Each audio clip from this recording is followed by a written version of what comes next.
Hey, my name is Lizzie Smiley, and I absolutely love helping people connect with their calling and all the tools they need to kick roadblocks and excuses right out the door so they can cultivate the life they dream about. If you want to launch, grow, pivot, or scale your Etsy shop, or you've always wanted to develop the mindset and skills to run your own business, then I'm your girl.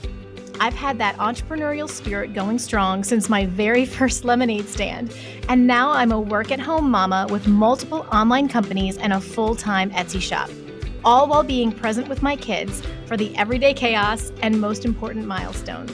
On this podcast, we'll talk about all things business, mindset, Etsy, creativity, dazzling our customers, and so much more. There's plenty of room at this table for you, so scooch on in and let's go. I'm holding nothing back. Welcome to How to Sell Your Stuff on Etsy. I'm so glad you're here.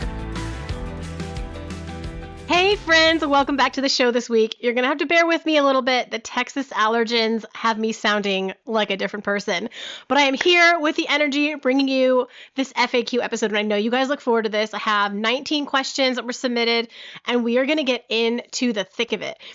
I wanted to give you a bit of an update on my newer Etsy shop. A lot of you have been very curious about it, and it's been a fascinating journey. As of this recording, it's been 52 days. I opened it October 12th. We were on a long car ride, and I just cracked into this baby. And so the first thing I want you to know, in case you don't know yet, is I am selling PNGs, so just literally digital picture files, and tumbler wraps. So the images that go around a tumbler that sublimation people, artists like to use. And I am creating them with AI. So Midjourney, Kittl AI, Ideogram is the other one that I really like. Those are the main three that I am using. And so here's where we are to date. I have 93 sales total. Very happy about that. I have 78 listings. There's probably about half in terms of products. So I usually do 2 to 3 listings per design that I create with a different thumbnail or a different SEO. I have 9 reviews so far. 17 of my 78 listings are selling, which I'm thrilled about, because it's one thing to have a bestseller that's flying off the shelves. It's even better if your method is proven over several listings. The idea is, let's say I'm selling them at about $1, which actually right now I am selling them at about $1.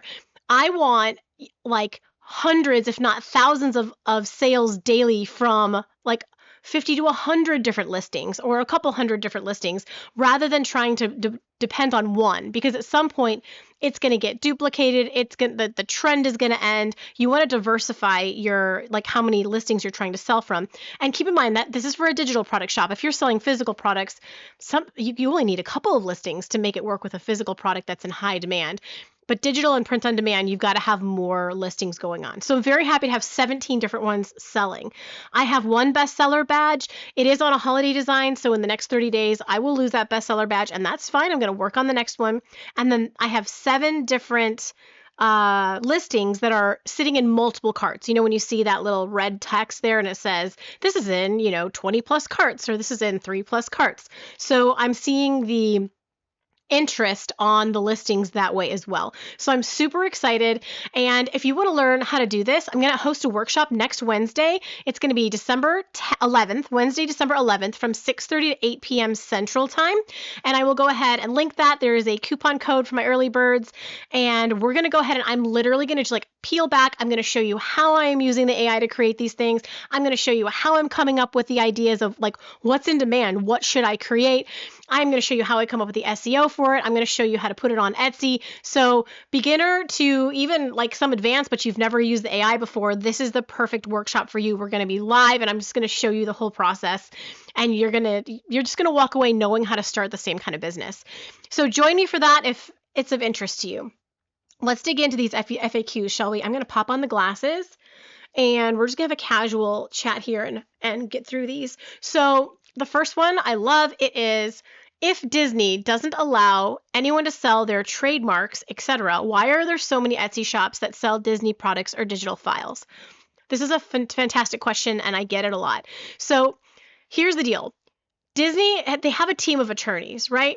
And they're constantly battling the trademark copyright issue on all over the internet, all over the world. All different entities are trying to copy them all the time, because people know if you use the Mickey Mouse ears or you say Disney or whatever, something is going to sell. Winnie the Pooh is going to sell because there's name recognition. People are searching for it.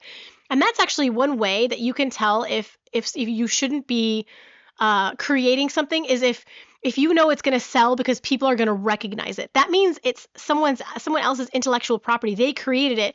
They created the recognition for it. You shouldn't make money off of what they have created. So the reason that there's lots of shops, here's the first thing you can tell. A lot of new sellers have no idea that there's even laws about this. That doesn't, actually, I didn't really know. I knew Disney, but I didn't understand this law very well in the beginning either. In fact, I had a printables shop early on, and I was selling a baby shower game where it's like, guess how many Legos are in the jar, and I made the printable you could put on the table that had like the Legos in the jar and said, guess how many Legos are in the jar. Well, I got a cease and desist letter from Lego. They were like, excuse me, you can't use Lego and make money off of it. So I didn't understand. I was like, well, I'm not selling Legos. What's the problem? Well, I'm using their name. So if you look at shops that are selling Disney stuff, 9 times out of 10, they're going to have under 1,000 reviews. So if you're looking, like say in the search results, you can see right underneath the listing, it'll say like the shop name and it'll show how many reviews there are. It'll be the number in parentheses. And if it's under 1,000, it's a newer shop. So all that's happened is Disney's legal team hasn't done their Etsy scan for the quarter yet. And I don't know what their actual timeline is, but let's just say they come through and because if you list something from Disney, you're going to sell a lot fast. They could still have hundreds of reviews and that listing hasn't been up for 6 months. So call it 6 months, call it a year. Disney just hasn't come through with their legal team yet to take action. So what the problem is we see all these listings there in the search results that seem like it's fine to sell Disney. Well, there's nowhere that Etsy's like posting, these shops have been taken down, these shops are being sued. Like you don't hear that story. So they're constantly new, you'll see. And then if you see a shop that has thousands and thousands of reviews that's selling Disney, it is possible that they are paying for a license. You can pay for a license to sell a lot of things. Like if you want to sell like professional sports, you can't do that without getting the license. If you want to sell Disney, you can get a Disney license. It's just going to be very expensive. And that's why you see a big company like Target, for example, being able to pay to put Disney stuff in their store. They have the license and they can do it that way. So that is why you're seeing them everywhere. It does not make it legal. We're just not hearing about it. Like there's not a little hole in the space that's showing up in the search results with like a big X saying, this shop got shut down for selling this. So it's the newer shops and they don't know yet. So just stay away from it. Anything owned by anybody else, you don't want to be selling. Question number 2. When a design sells for print on demand, do you then put the design on multiple products or put the design on different products out the gate? In other words, test a design on multiple items initially or one item and wait to see how it does. Great question. So here's what I like to do. I'll create something and let's say I'm doing a t-shirt design. So I will put the listing up and what I'll do is I will have maybe 2 listings that I'll test it on with a different thumbnail. So maybe I'll have it on, it looks really good on the Comfort Colors Pepper t-shirt. And so that's the black color. And so I'll have that as the first picture on one listing and then I'll copy the listing and I'll do it on maybe a green and I'll just see which one performs the best. Then if I get a lot of sales on that particular listing, then I'm going to add more listings and I'm going to try it on a crew neck and I'm going to try it on a coffee mug and I'm going to try it on a mouse pad. I'm going to try it on a tote bag, whatever would, kind of works for you that you like from Printify or whoever you're using. So I think it can get very cumbersome to try to have it on tons of products out of the gate. I like to test it. I will say sometimes I will try something new also, like I'll create 2 listings in Printify and I'll do one on a crew neck shirt, like a sweatshirt, and I'll do one on a t-shirt and just see which one of those sells. But for the most part, I think you're already onto this. Test it, see how it works, but just test it on different colors. I had this sign back in the day when I had my physical product shop. It said, which one is this? This is the what was it? Today is a good day for a good day. And I started with this picture of it outside because I did a lot of exterior photos, and it didn't sell well at all. And then I had this place in my house where I would stage them, and that ended up being my best. I kind of had my own homemade mock-up, and I tried it again in that setting, and it sold like gangbusters. So it's so funny. Like I do suggest trying it on maybe multiple colors or different mock-ups, but you don't need to put it on a ton of different products. Great question. Number 3, I sell handmade dog bandanas, but expanding into different print on demand and digital. While researching at times, I'm inspired to design for a customer avatar outside of this niche. I don't want to start a whole new shop at the moment. Can I design something like this and just put it in the back of my shop to test it at first? I do think so. People ask a lot, do I need to start a new shop for this or for that? And I think this is one of those things, sort of like picking a shop name, that we overanalyze. It doesn't really matter. You can kind of see just like what works for you. Here's kind of my rule of thumb. If I had a physical product shop and it was doing well and it was very niche, like all dog stuff, like for your example, dog bandanas, and I wanted to try print on demand or digital, I'd probably start a new shop for that. You don't have to. It's really not going to hurt you to do kind of what you suggested and just test listings and put them at the back. But then what's your plan? So down the road, are you going to have a huge shop that's like 10% dog bandanas and 90% print on demand and digital? Like, I get it though. Like, it's not the end of the world. You don't have to start a new shop, but I probably would in that scenario. Kind of the general unspoken rule is this.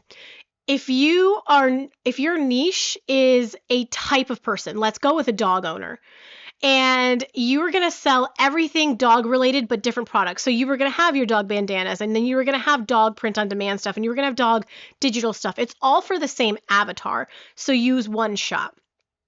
But if you're let's say your whole thing is, my niche is I'm just doing print on demand and digital stuff, but for lots of different people. But my thing is print on demand and digital. That's kind of the way that you're niching. It's less of a archetype, a person, and more of a product type. Then you could have one shop and just have all of that in there, and that's your thing. I think that if you decide, so bottom line, it's really not that big of a deal. I think this used to be a bigger deal, or at least perceived, than it is now. You could go ahead and test it. What I would just do is I would make very clear that and everyone should do this anyway, that your digital products are digital products. So don't count on Etsy's listing it as a digital product to be enough. Put a picture in your photo gallery for those listings to say, like, this is a digital product and nothing will be shipped to you. That's going to be the most important part. Are you a print-on-demand or digital product Etsy seller who's tight on time or still learning all of the Etsy secrets? I totally remember the days of having no idea what product to create next before I learned how to make those informed decisions so I can really identify with where you're at. I know how stressful and frustrating it can be to just create listing after listing and see little to no results. You wonder what you're doing wrong, and you just want someone to tell you what to create that's actually going to sell. Where are those opportunities? So let me give you a leg up with my weekly trends and opportunities report. You just join my membership, and every Monday, I'm going to send you an email with a list of exactly what is trending right now, with a video tutorial showing you how I found those trends and how to apply them in your shop. We're taking guesswork and extensive time off of your table. I'm also going to send you 5 print-on-demand and digital product opportunities that are growing in demand right now, helping new shops make sales and still have very low saturation in the marketplace. So your tight schedule, your newbie status doesn't have to hold you back anymore. I'm going to help you earn while you learn. You can grab my free demo to start and see an example of what the weekly trends and opportunities email looks like right from the show notes. See what you're going to get, and I will see you on the inside soon. Number 4, I find it difficult to really zero in on my branding. I've taken many customer requests over time and tried to curate the collections of dog-related items this way. This might be the same person. My customers are so broad in their requests, from goth skull and roses to camping outdoor to preppy to trending patterns and designs.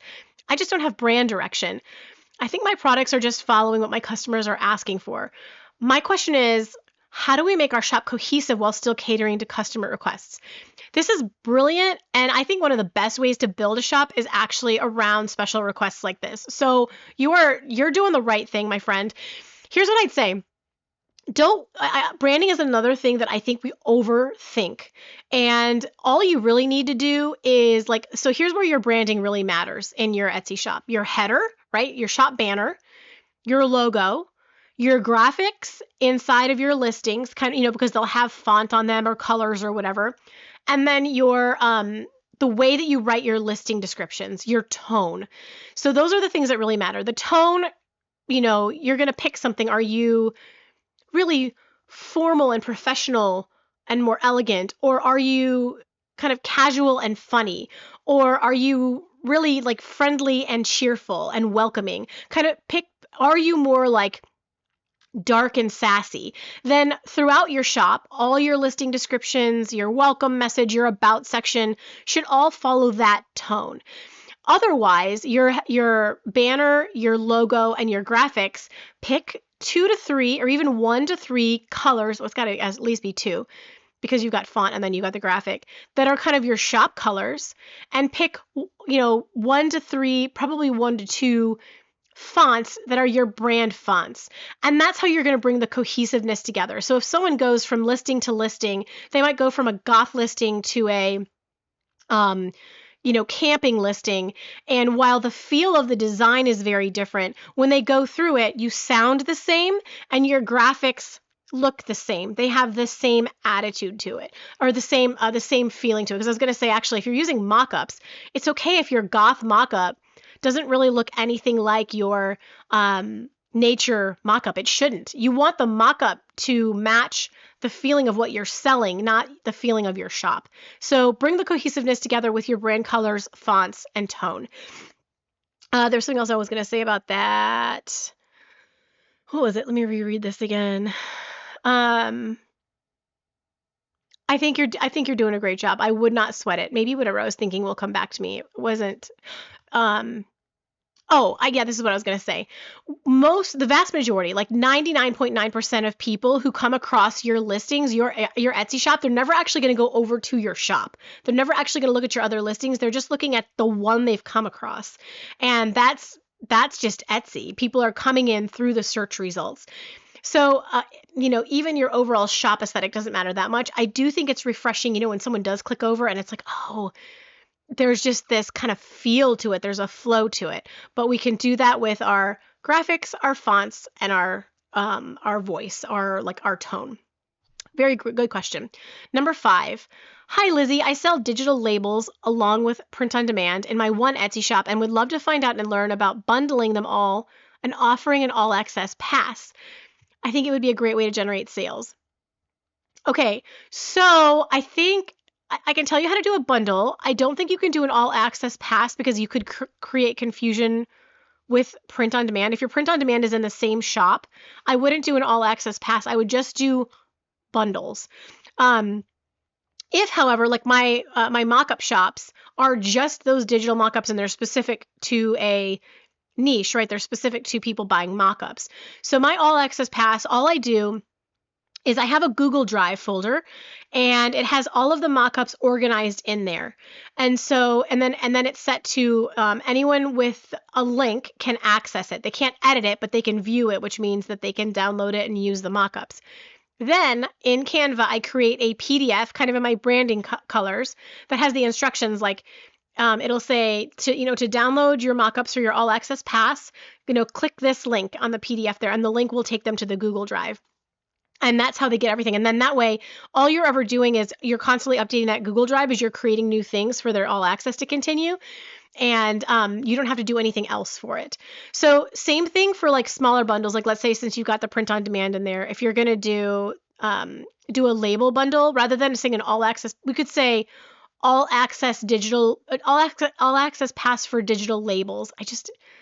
I'm worried about you using that term all access pass. You could say use collection instead. Get access to the entire digital label collection, that kind of thing.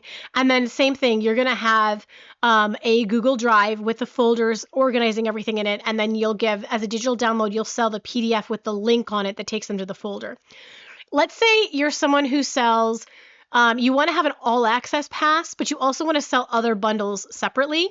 You're going to do the same thing, only those are going to be separate folders in Google Drive. So you've got your all access Google Drive folder, and that link goes on the PDF for someone who's buying all access. And then you've got the let's say you have a just Christmas digital labels, and that is, you're selling that like buy my Christmas label collection. That's a separate Google Drive folder that's got those labels only in it, and then the PDF that they get links just to that folder. So I hope that helps answer that question. I love those all access passes. I will say I'm moving more towards these days selling bundles rather than like for example, my new digital product shop, I am not going to do an all access pass. It limits my income. The more because you'll usually have people who want to come back. It's a great way to make quick money, but you kind of lose in the end. So instead, I'd rather do what Bailey does if I was doing that and have a membership where people are paying monthly. You can't do it through Etsy, but you could do it through a Shopify. And they're paying monthly to get access to the whole collection, but not just I pay once and I keep getting access. So that's kind of tricky unless you're building your following off of Etsy as well to build that. I am preferring these days, though, to just the example I gave with the Christmas labels. I would just do bundles like that instead of an all access pass, so you don't limit yourself later. Number 6, your thoughts on double-sided. She says, not sure what to call it. Long tail keywords in a title, but not as the first portion. So for example, it reads vintage hardcover Winnie the Pooh set to start. So we keep it neat, descriptive, makes sense, and that to read. And then it says vintage kids bookshelf. So basically you're listing words without any break in them. So it says, so there are 5 or 6 long tail keywords packed in the space of 2 to 3. Thoughts? It kind of just looks messy, but really maximizes 140 characters. I think in that scenario, I would at least separate them by a comma. I don't think you need to just pack them in like that. And to be honest, you guys, I am still doing it the old school. I lose space because between my long tail keywords, I do, I don't know what the punctuation is called, the straight up and down line on your keyboard.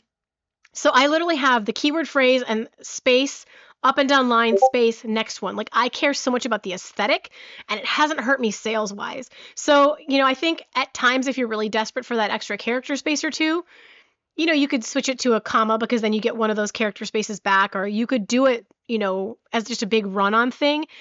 But I do think it looks kind of messy, and I'm not sure what the payoff is. Now that we can use titles, tags, and our description to get keywords in, I don't think we need to worry about it too much. And the other thing I've noticed, I used to think that it was really good to have the exact same keywords in your title and in your tags. And I don't think it's bad to. I've just noticed that even if a keyword is just in one of the 3 places, you're showing up in the search results for it. So I'm just not as stressed about it anymore. I want to get I want to get the high demand, low competition keywords in there. I personally don't think you need to do a run-on sentence about it. I think you could separate it. Just give it a little more aesthetic appeal there. Great question. Number 7, thoughts on using abbreviations in tags. Examples are VTG for vintage, Xmas for Christmas, and also kids instead of child's. I've tested when doing Etsy searches for myself, and it does bring up what I'm looking for. Okay, I love this question. I'm going to try so hard to explain this verbally because it's actually kind of a visual thing.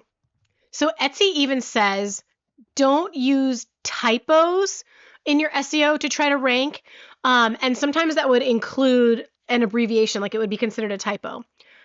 Now, so the reason for that is when there's a typo and someone types it into the search. So let's say they, what's a word that's commonly misspelled? Let's say, the word bean, let's say they're looking for bean bag, and instead of typing in BEAN, they typed in BEEN for bean. Then the Etsy search will auto correct it. So actually, if you try it, and I haven't actually tested that word, but if you try a misspelling, and then you scroll down a little bit, in tiny, tiny text, it'll say, showing search results for beanbag, and it'll be spelled correctly. And then next it'll say, to see search results for beanbag with the misspelling, click here. So if you wanted to see the search, you could go to it, but the average person doesn't even see it. It's so tiny.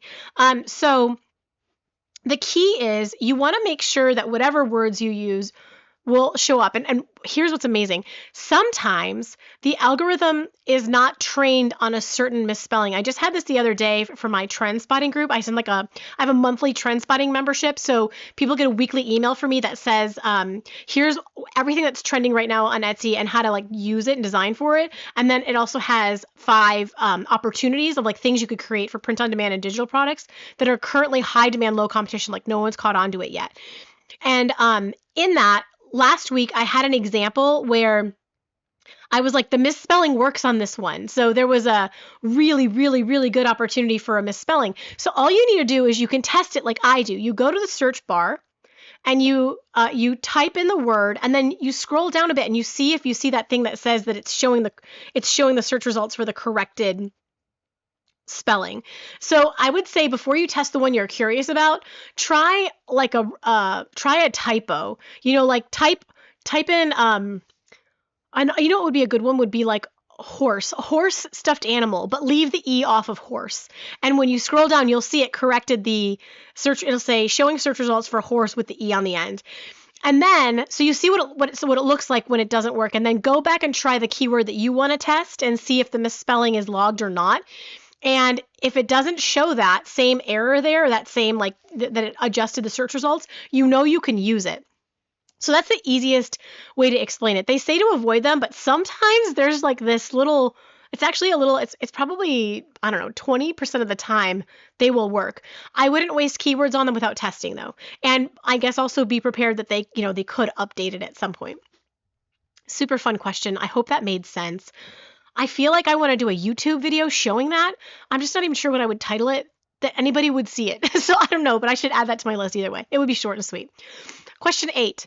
In the app update, it is now very easy to add alt text, and it's feeling like if Etsy is prompting it, I should be doing it. I'm trying to write them in a respectful and loving way for someone who truly needs the feature, vision loss, etc., but also putting in keywords. Am I doing it right? Yeah, we've been hearing about this more and more. So let me explain this for someone who has no idea what we're talking about.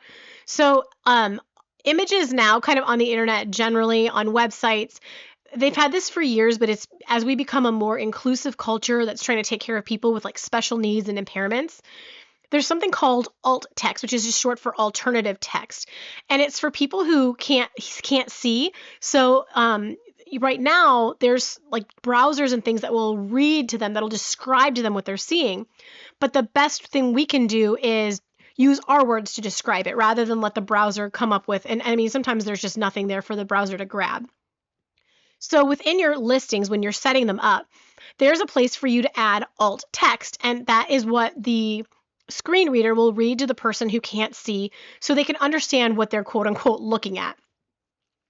So if you're in a browser, and the place that you update this is when you go into the photo gallery. So how you could just click and add your pictures, but then if you actually click on the pictures to go in there, because you can crop them and adjust them so they show up with the best possible angle in the search results, that's where you can add the alt text there.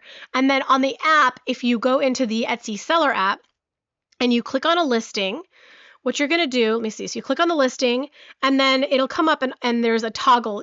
There's on the left-hand side, it says overview, and on the right-hand side, it says listing. And if you click listing, then when you go down to where the photos are, if you just tap on the photo, there's in the upper right-hand corner, there's a little alt text button, and that's where you would add this in.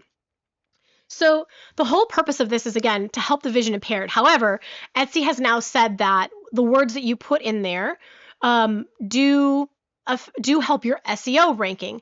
Again, like I said earlier, I don't think we need to get too crazy. Like if we're using the same words all across our title, our tags, our descriptions, our alt text, like you're showing up in the search results if it's in just one of them. from what I'm seeing. So, but here's what Etsy says about it. I pulled this from their website. Etsy sellers with English as their default language, so it only applies to English right now, can also add descriptive alt text to their images. This is extremely helpful for SEO. Alt text, which stands for alternative text, is designed to describe images for people with visual impairment, and it can also help your page appear in Google Images. So that's the reason why you would want to add the text there, not to help your ranking on Etsy, but to help your ranking on Google. So that's great. If you're not doing, well, let me just leave it at that. And then the idea is, though, I like what this person is saying, that they're writing it in a way that's actually helpful to the person. So I have a bad habit, like I haven't really gotten into this yet, and so I've just been copying and pasting my title into the alt text. That's just like a habit I've had for, I don't know, 5 years now. That's actually not the best way to do it. It's certainly helping me, but it's not very friendly and helpful to the person who's vision impaired. I mean, again, at least I'm writing my titles neatly, right? Like they're not as fragmented as they could be. But the idea is to think about what buyers would lose out on if your images didn't load on the page. So if they couldn't see it, what would you say? You get 250 characters in alt text, and you want to just accurately describe what's shown in the photo. So information about color, texture, material, and it says here, it actually says on their Etsy thing, it says, one word of warning: don't try to add random keywords in the alt text field in an attempt to improve your rankings. This is another form of keyword stuffing, and it's unhelpful for people using screen readers to understand. Yeah, so naughty Lizzie. Here's an example. So the image that's being described is, and it's obviously going to describe itself, but I'm looking at a beautiful picture. It's a white tabletop with a very, very light gray background, and there's a plant, and it's advertising a watch holder. It's a wooden platform that look like stumps, and the rocks sit on them. So here's what their text alt reads: watch display holder rests on a table made of a long wooden black base with 3 thick round columns sticking up enough for a watch band to sit sideways. Customizable text etched into the block base. Watch dial etched into top of the middle column. And that is their alt text. So I will go ahead and link this article in case you want to look more into it. They obviously share more, but hopefully this helps you. The long story short for you, my friend, is it sounds like you're doing it perfectly. I like everything that you said, and thank you for asking that, because I feel like that'll help a lot of people. And in fact, the next question's related. This says, whenever tags, number 9, whenever tags are mentioned, I'm assuming it is the 13 tags at the bottom when you edit your listing. How important are alt tags? I recently added some alt tags and noticed a jump in traffic. Yeah, it's pulling from Google. Do alt tags need to be the same as your keyword tags, or how should you take control of the lack of character limits for longer sentences? Good point. Are alt tags only important if you opt in for Etsy outside for Etsy ads? Yeah, that's what I was going to say before. Does it help in Etsy search? Okay. Whew. Good question. So yes, generally when we are saying tags, we're talking about the 13 tags that are specific to your listing that are for SEO, and they're like the title and tags are like the main SEO places that are really important to have the right words. Alt tags, as we just discussed, are important and becoming more important. And one of the reasons, other than just to be a good neighbor, it's for Google. So Google is just getting more and more, is giving more favor to websites that have, I'm so bad with the word, they make their accessibility. So they're going to make your listing show up higher in the results on Google, because you've created an accessible image that a person who can't see can understand what they're quote unquote seeing. So that is why you're seeing a bump in traffic. Now, what your question about, does it only matter if you're using Etsy ads? No. So they're talking about offsite ads. Etsy will put paid ads throughout Google and Facebook and other places that you then end up having to pay for if people buy from them. There's only so much control you have over that. But this would apply, that this is the great thing about it. This is just you showing up in Google because you're on Etsy. It's not related to offsite ads. So it would not help you as much in Etsy search, although it does a little bit. I still would say your title and main tags are more important, but it's so great because it'll bring over the Google traffic. I'm not going to go down that rabbit hole anymore. I hope that made sense. Very good question. Sorry, that was so kind of wordy and complicated, guys. Number 10, is it important to turn on Etsy ads for the holidays? If you're on page 1 or 2 of search results, should you skip ads for those products? Okay, this is ads are such a whole thing. I feel like I wish I had enough to talk about an entire episode on ads. If you are brand new to Etsy and you have not really made sales yet and you're still trying to figure it out, I don't recommend ads because people end up losing a lot of money. You want to get organic sales first. And organic sales are by far the best part of the Etsy marketplace. Okay, Brittany Beowulf Biz, who has the best print-on-demand testimonials from her students in the business, they use 0 ads and they're making hundreds of thousands of dollars a year, sometimes a month. So they're not necessary if you really, really, really master demand, okay? I personally love ads. I use them in my sign shop. I had them on, especially in the holidays, for $40 a day. I would not turn them off even if I was on page 1 or 2 because there's this rule of exposure, okay? So the more times a customer or a shopper sees your listing, the higher likelihood that they will buy it. That's why when you go onto Etsy, Etsy keeps showing you the same stuff you've looked at over and over again, even though you are beyond over it. Because they know the more times they show it to you, the more likely you are to buy it. So I wouldn't say like it's important to turn ads on for the holidays, but it can help you take advantage of the holiday traffic and increase your sales over the holidays. And then I think I've answered should you turn them on if you're on page 1 or 2. I used to think no, but then I noticed as I tested it that I get more sales if I do. So if I'm showing up twice on the first page because I'm in the ad and I'm ranking on the first page, I'm getting that sale. Those are my 2 cents. It is kind of complicated. Y'all continue to let me know what your Etsy ads questions are. I kind of almost want to make like a mini course about this. It's just so nuanced. And I really, really think, I'm going to say it again. If you're a new seller, you haven't made sales yet, don't use ads to try to get your product to sell. If it's not selling on its own, ads aren't going to help you. You've got to focus on your SEO, your thumbnails, and your product positioning first and foremost. Question 11. If you find your social medias are not driving traffic to Etsy and not gaining followers, should you stop doing it? As an example, my Pinterest does well on impressions but doesn't drive traffic to my store, and my Facebook does terrible on impressions and driving traffic to the store unless I pay Facebook. Should I stop on Facebook and focus on Pinterest, or stop both since they aren't converting? This is a wonderful question. I wish I knew more about your scenario. It kind of depends. So just to help everyone listening, what I suggest typically is that the first thing you should do is master Etsy. Get really good at Etsy. Get to where you're getting as much traffic as you can, as many sales as you can. You've kind of got the corner on the niche.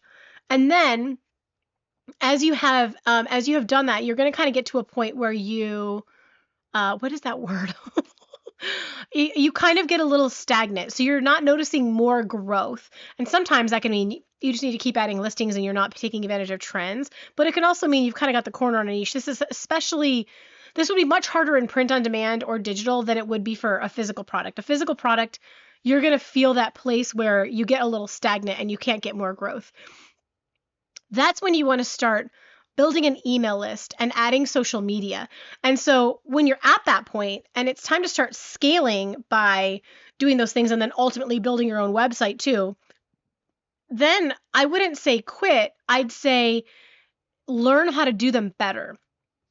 Like I would say, take a Pinterest course or get into Julie's Biz Boutique membership and really learn how is she getting millions of people, from Pinterest and from Facebook, and actually start growing. So I don't say quit them. I'm saying if you're already at the place where you need to be scaling into those things, learn. I would start with Pinterest. I think Pinterest is the best one to start with. It's the easiest for Etsy sellers, and you don't have the engagement that you have to constantly do. You're really more just contributing than having to engage. And then you can work on some of the other platforms. Like some of my advice would depend on what you sell. It would depend on like where you are in your business. So right now, if your shop is really kind of maximizing what it's doing, I would figure out how to make Pinterest work more for you. I would look into why is it not converting? What else can you do? What else can you master there? Is it related to your product images? Would something else work better on Pinterest? Are you using the long pins? You see what I'm saying? I would go down the rabbit hole of like, okay, I've mastered Etsy. Now I need to master Pinterest. It's not working for me yet, but everything is figure outable and I'm going to figure it out. So I hope that helps, because all of those, Pinterest, Facebook, Instagram, TikTok, YouTube, especially the shorts, even LinkedIn, can all help you sell more. It's just a matter of understanding those platforms and how to position yourself so they help you sell your product more, because everything is going to be a little different. Are you brand new to Etsy, about to get started, or struggling a bit to find your groove? What I'm about to say is just for you, okay? I can completely relate to where you're at because I think I can help you achieve success faster. When I first started my Etsy shop, it was not one of those success stories that we hear on the big YouTube channels, even on this podcast, where I just had crazy success and it took off right away, all right? I all but failed for my first 6 months, just like a lot of new sellers. And so it's very relatable. And the issue for me was I didn't understand demand, for one.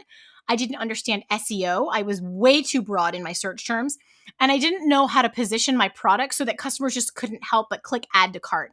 And so once I learned those things, I went from making about $25 a month in sales to $6,000 a month and up. And in the holidays, I would even have $13,000 months, like at my shop's peak. And the thing about me, if you've been here for a minute, you already know this. I'm a terrible gatekeeper, okay? When I figure something out, when I crack a code, when I get excited, I cannot help but tell everybody who wants to listen. It's like either my best asset or my toxic trait. I can't decide. But I put everything that you need to know to fill that beginner knowledge gap into a low ticket, just under 3 hours beginner course that I have called 6-Figure Secrets to Getting Started on Etsy. In it, I'm teaching you how to find what's in demand for your niche, how to find and use trends, how to start your shop if you're worried about that part, SEO strategy to find the micro niches where the opportunity is, how to understand the Etsy algorithm, and a ton more. The whole thing is bite-sized videos, not long form, just small bite-sized videos, zero fluff, and to the point. You could get the course today, go through the less than 3 hours over the next couple days, launch your shop this weekend, and have sales coming in as soon as Sunday. So let's get you the few missing pieces of the Etsy success puzzle, those little tweaks you need to make so you can start making the sales that you deserve, because I have never been more convinced that there is room at this table on Etsy for everyone. And the opportunity is so ripe right now. I am in the numbers, in the data every day, and my mind just keeps expanding on the possibilities, okay? So as a special treat, use the code SAVE50 to save $50 on the 6-Figure Secrets course today. That's $50 off with the coupon SAVE50. And by all means, DM me or shoot me an email when those sales start popping, because I want to celebrate with you. Number 12, I've really pressed into making seasonal printables this year and have started making consistent sales. Yay! Since this is my first year creating seasonal products, do I need to renew the listing or anything leading up to next year's holidays? Or do you find that they stay within the algorithm from the previous year? Thanks. Okay, so it depends on, do you have it set up as automatic or manual renewal? When you're setting up your listing, you can kind of pick, do you want it to just renew on its own, like once it expires or sells out, or do you want to have to go in and tell it to renew? Typically after the holidays, I will take my holiday listings and turn them off of the automatic renewal, because I don't need to be paying for them throughout the year. And then come like July, I will then renew them. So the answer is yes, you're going to want to renew them, but not if you're just leaving them on anyway. So turn them off if that helps. Great question, and congratulations on the success. That's so fun. I was just thinking, I don't know what about that reminded me. I think it's because of the manual versus automatic. But something I forgot to tell you earlier about my current shop. There was it last week. I think it was the weekend before Thanksgiving. All of my things were selling for 75 cents, and I kind of crossed the 70 sales mark, and I wanted to bump them up to 97 cents because I had the proof then. I had the reviews, I had the sales, I had the bestseller badge, I had the, whatever. So I went in and I increased all the prices to the 97 cents, and it was weird. I didn't get sales for days, and I was like busy with the holiday, so I didn't pay attention, like getting prepared, chasing the toddler. And someone DMs me and they go, "Excuse me, like, hi, I'm just curious, like, is this supposed to be $97 or is it a mistake?" I had updated every single listing in my shop to $97, you guys. And I was like, oh my gosh, I used the bulk, update thing. And there's nothing wrong with it. I guess I just like wasn't paying attention to where the zero needed to go. And so after that, I will say this is something to know about the algorithm. When you take yourself out for a little bit, it was slow for several days. I got very trickly sales for several days after that. But the whole point is we need to just pay attention to what we're doing there in the app. And that's the same thing with the manual versus automatic renewal. I'm watching my dog very vigorously dig a hole out the window in my yard, and I'm debating, do I hit pause and go tell him to stop or just like let him enjoy his life? I think I'm just going to let him enjoy for now, but he's distracting me. Number 12, I can distract myself. Okay. We just did 12. Number 13, with new shipping algorithm changes, I noticed that in the shipping section, prices to ship to places outside the US are always more expensive. So, is it better to stop shipping outside of the US so the algorithm does not think our shipping charges are higher? Even if we set all of our US shipping costs to under $6, the bots may pick up on the other charges, right?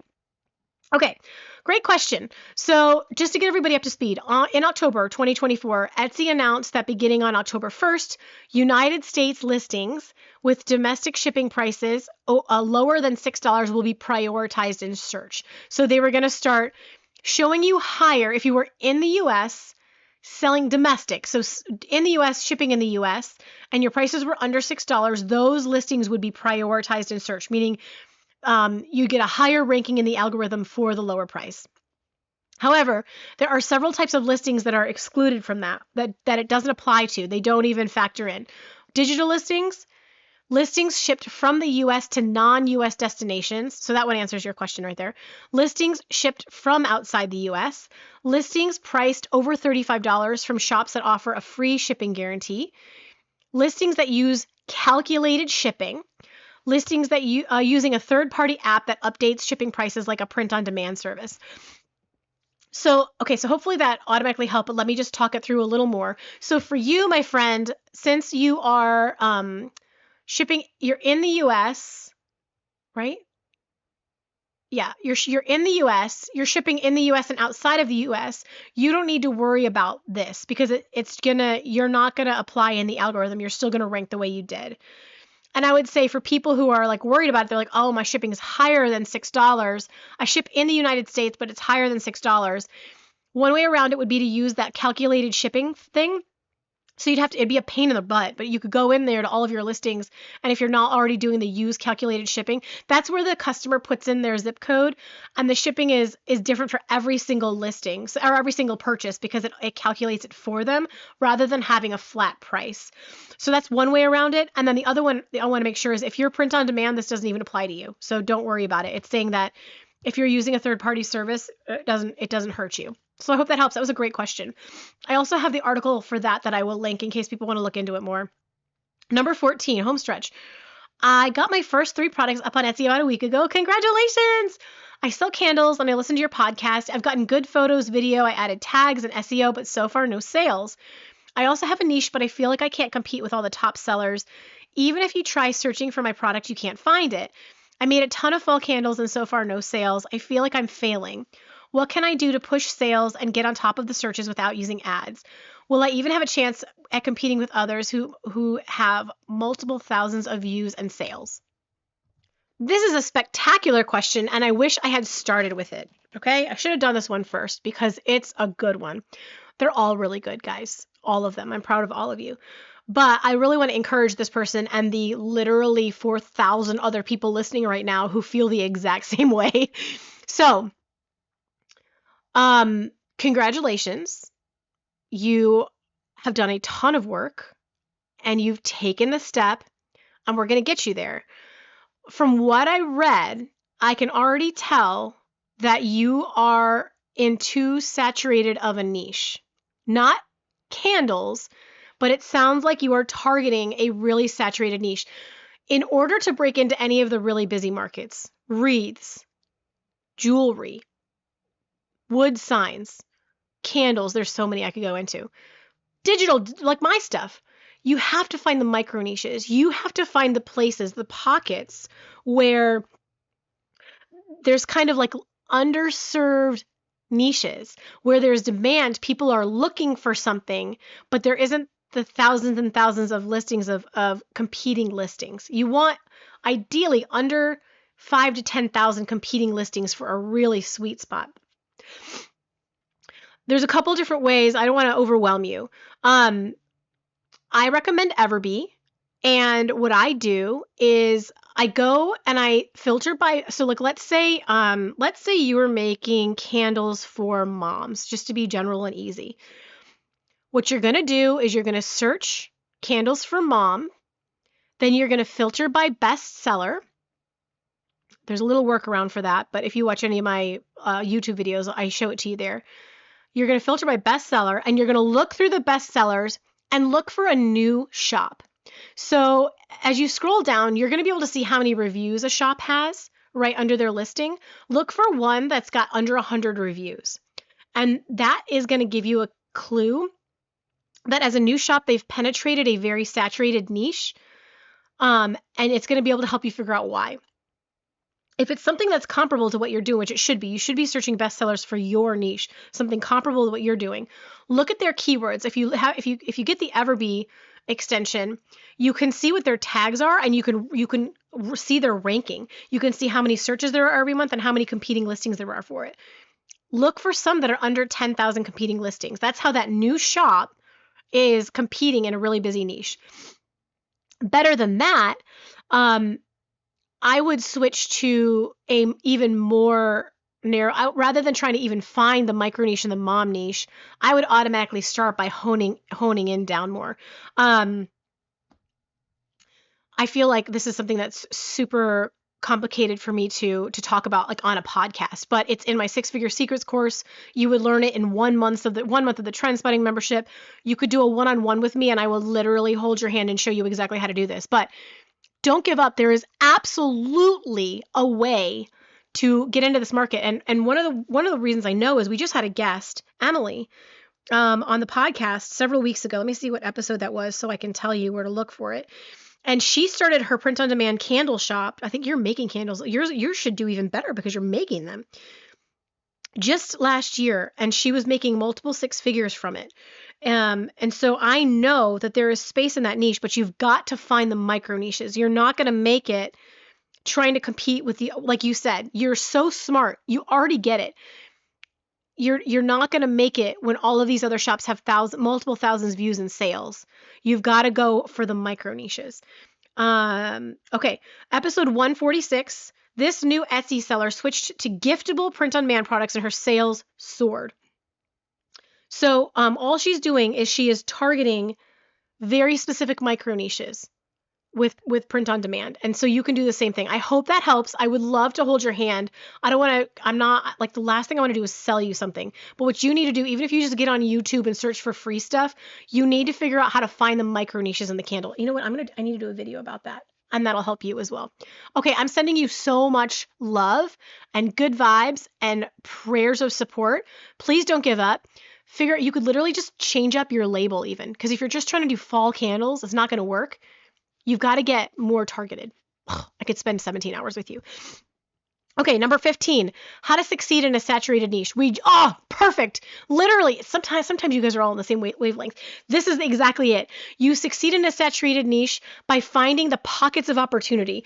I recommend Everbee because it puts everything right there at your fingertips. Okay, guys, I am just going to record after this. I'm literally going to go record a couple of these videos. They're going to be on YouTube. Either when you listen to this, it'll already be up, or they're coming soon. So just keep checking. And I'm going to show you how to do this.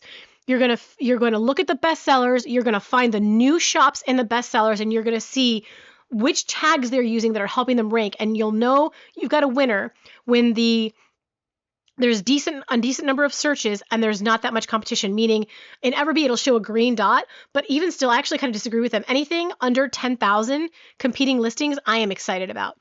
Number 16, can I sell print on demand and digital products in the same store? Yes. 17, how do you promote a new product in the market on Etsy? Why am I getting sales and being seen and then suddenly it just stops? Is this a separate question? I feel like that's maybe a separate one. How do you promote a new product in the market on Etsy? You don't need to do anything special. You just need to create a let me like renumber these so I don't mess this up here in a minute. You just need to position your product the best that you can. So again, you don't want to be too broad. Like, yes, there needs to be demand for what you're selling, but you don't want to be competing with millions of listings. You need to find the pockets of opportunity. And then you're just going to set up your listing to draw in the perfect customer. It's going to have the keywords that they would type into the search bar to find your product. It's going to have pictures showing them all of the facets of your product and how beautiful it is and how it's exactly what they're looking for. It's going to have competitive pricing. It's going to have a reasonable turnaround time. It's going to have all of their questions answered in your description and in your photo gallery. And what you're going to do is you're going to go look at the best sellers in your niche and you're going to see what's in their listing, and it's going to inspire you on, okay, I need pictures like this, like my own vibe, but like this angle works really well. I need to make sure I have this question answered because they have it in their description, so clearly people ask it. I need to be in this kind of price range because if I try to price myself above the best sellers, everyone's going to pick the best seller over me every time. So that will get you started. Like, honestly, before when I started my Etsy shop, there were not courses in YouTube about this. Like, I had to figure it out myself until finally some mediocre courses came out. And now we didn't even have tools like Everbee back then that are so game changing. The fact that you can like get into a course like mine for $97 and like learn all of this in less than 3 hours, it's just game changing. So if you want to save time and just like literally this weekend, it's Thursday, right? Assuming you're listening to this on the day it drops, you can get the course today. You can watch it tomorrow evening, Friday evening, get a glass of wine, get a cup of tea, watch the course. It's under 3 hours. You can launch your store on Saturday and have sales coming in as soon as Sunday. I'm not guaranteeing that. I'm just saying that's what happened with my shop. There's no reason you can't. I get listings up that sell the same day. So if you just want to save the time and really learn how to do this the right way and learn it quickly and efficiently and no fluff, that's what I recommend. But also, we didn't have all the stuff. I went and studied the best sellers. I studied them. What do their reviews say? What do people like about the product, what they don't like about the product? What is in their photo gallery? I need to make sure I've got all that covered. What is their pricing? What is their turnaround time? What do they charge for shipping? Do they have free shipping? Are they running an ad? What is in their description? Do they have an FAQ section in their shop? I just like literally obsessively studied those. So if you have time and you know how to do that, heck, do it that way. That's great. I highly recommend it. If not, I will hold your hand gladly. Okay, now we're going to get into Judy's questions and then we're done. Not that I'm eager to go. I just feel like this is getting long for you guys. But like, what else is new, Lizzie? You're all just like, woman, we've been here for this whole time. Okay, 18. Why am I getting sales and being seen and then suddenly it just stops? I don't sell seasonal. I sell jewelry. And some of the times I sell the most is usually odd months that other people say are hardest, like middle of summer, sometimes January and February are my biggest months. I feel like I've been on a roller coaster and not sure why it's happening. Is there something I can do to keep it more consistent? I've tried running ads, sales, more advertising on social during downtimes. It helps just a little, wondering when nothing's changed in my listings why sales just dry up. 1 month I had 1,300, the next 200. It's a pretty drastic fluctuation. Thanks for answering this question. I know others mentioned this happening to them too. Love your podcast. You are awesome, Judy. Judy, you are awesome. Thank you for listening. Thank you to you and to everyone else for being here. You guys feel like my dearest friends, and I appreciate you more than words could ever say. Like, having this community has melted the loneliness out of my life and given me so much purpose. And seeing you guys succeed and soar it's like seeing my kids succeed and soar. And I don't mean that in a patronizing way. I'm just saying it really means a lot to me to see you guys thrive. It's not just a catchy tagline slogan when I say there's enough room at the table for all of us. I believe that. I see it. I'm in the data on Etsy for hours every single day. I'm obsessed with it. And I just know. And so I have to convince you. So Judy, thank you. Gosh, that felt like a Gary Vee rant a little bit, just without all the F words. Okay. Judy, that's just business. I don't mean to oversimplify it.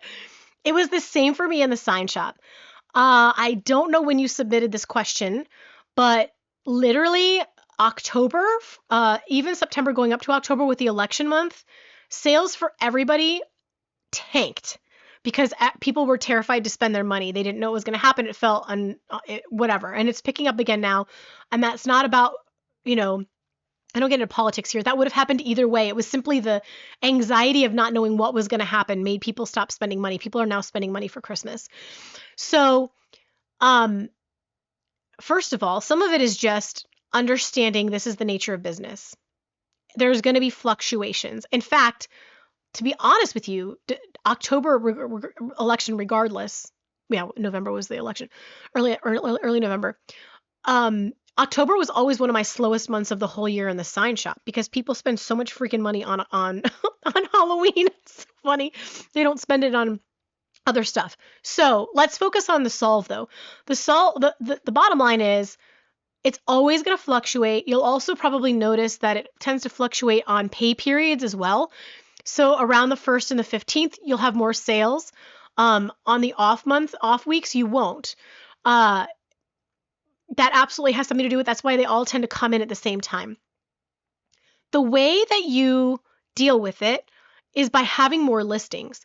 So just like I was saying before, where you don't want to have one listing that's the best seller. I mean, it's not such a big deal in a physical product shop because people will continue to come back for that handmade product. But at some point it will phase out or someone will copy you. So you want to, even still, it's less important than it is for print on demand and digital, where copycatting is such a bigger issue. And trends go much faster than in the physical space. But even still, the way that you manage it is by diversifying, either putting your stuff on other platforms as well, so you get more sales that way. Although you'll still have the same slumps and everything, you'll just even it out a bit more and be able to save more from the busy months. Or you diversify with having more products available, and that's the best way to sort of like manage these times. And I am sorry, I know it's frustrating, and sometimes it's like a little scary. You're like, what did I do? I didn't touch anything. I didn't change anything, and everything tanked. So hopefully now you're actually seeing an uptick again, and I'm thrilled to hear. Actually, January was always a huge month for me, and I can see, people are probably buying from you for Valentine's Day. So take heart. You can also add listings that are specific to seasons if you want to. That would be one way to scale as well, but it's just a matter of you've got to scale, and that'll help you, but it's not going to take away the soar and the slumps. It'll just make it so you bring in more when you soar. I want to add this too. The point that the fact that you have $1,300 months proves you're doing it right. The rest of it's just market. Number 19, I'm a new seller from Canada. Can I sell to the United States as well? How do I set up my print-on-demand shop to sell to both Canada and US? Well, congratulations on your new shop, and thank you so much for listening from Canada. Yes, you can sell in the United States too. You can sell internationally. The setup part for shipping through like Printify or whoever your print-on-demand provider is very tech heavy. So I'm going to link a YouTube video that's going to show you. This guy broke it down so simply and visually, and that way you can just kind of click by click follow him. There's also a couple of choices, like different ways that you can do this, and I want you to be able to see what those options are. So I'm going to reference you to that so that I don't confuse even myself trying to talk you through without being able to show you click by click. Last question, number 20. Do all of your Etsy shops have a different LLC, or how do you group them under your business as a DBA? I know I will have more than one Etsy shop in the future, so I'm trying to figure out the best way to set up my LLC in the beginning. Thank you for all that you do on your podcast, and thank you for answering questions like this. Okay, thank you for this one. Oh, I have a feeling I'm going to disappoint you. This is an extremely personal legal question. And so even Paige Holst would not answer this for you probably on the podcast, or if she did, she'd have several caveats. So let me just say, what I'm about to share is not legal advice. This is just informational purposes from my experience. I highly recommend any of you looking to try to structure businesses to work with an attorney who is licensed in your area. Because not only is it personal to you and your personal assets, and your personal Etsy shops, it also is so hyper particular to where you are. Some places it matters by like literal precinct, like it matters down to the district that you live in, not even just the state. So I can't touch any of that. So what I'll do is I'll tell you with mine. And I am not your super on top of this kind of person. All of my Etsy shops are still sole proprietorship. Etsy Etsy does not require that you have an LLC or a partnership or any of that to sign up to start a shop. That doesn't mean it's not more prudent for you to have one. Paige Hull says she's an attorney, highly recommends that every business have an LLC because it helps to separate your assets, for your personal assets from your business assets. It's highly recommended, but it's expensive and it takes a long time to get, it takes a lot of time. My How to Sell Your Stuff company has an LLC. That was the higher priority because it's the bigger, more profitable company with more risk. So, that's about all I can give you. And I'm so sorry because you literally said thank you for answering questions like this, but it's just going to be so particular. I know that you could use DBAs. You could have an overarching LLC and then use DBAs. But for those listening, legally on Etsy, you could technically just start with your social security number. All my shops are still that way. Eventually, I will put them under my LLC, probably as DBAs. I've got to talk to Paige. It's too much. So I hope that helps. I wish I could be more specific. It's just so hyper personal. And also I don't know the law. And if I try to give you legal advice, we're both going to get in trouble. This was so fun. I hope you guys enjoyed this episode. I know the FAQ episodes are typically an absolute hit. I love doing them. They're a little more casual, a little more off the cuff. Hopefully you were able to stick with me, like not feeling totally my best and sounding off, but it was a great time. And I hope I'm going to see many of you in the AI, PNG and Tumblr Wrap workshop. I almost said POD and I'm like, nope, that was last year. The PNG and Tumblr Wrap workshop. I'm really excited because in the past I haven't gotten into how I find the opportunities and how I set it up on Etsy and how I do the SEO. So it'll be really fun kind of getting into a little more of the nitty gritty. And I'm excited to see you there. But in the meantime, I hope you're having a great week and enjoy the last of Q4. It should be pretty exciting in terms of sales the next few weeks. And I'm just rooting for you. I love you guys so much. Until next week, go make something awesome. Take care now. And that's a wrap on this episode of How to Sell Your Stuff on Etsy. Thanks so much for hanging out with me today. If you're looking for more resources, head on over to howtosellyourstuff.com where you'll find podcast show notes, all the links from today's episode, the blog, courses, coaching, and more. If this episode was helpful to you, awesome. The greatest compliment I can receive from you is a rate, review, and subscribe on this podcast. Not only will it allow us to connect again on a future episode, it lets me know I'm providing you with value and helps other people find this content more easily. From the bottom of my heart, thank you for your support. Have a great day and see you next time.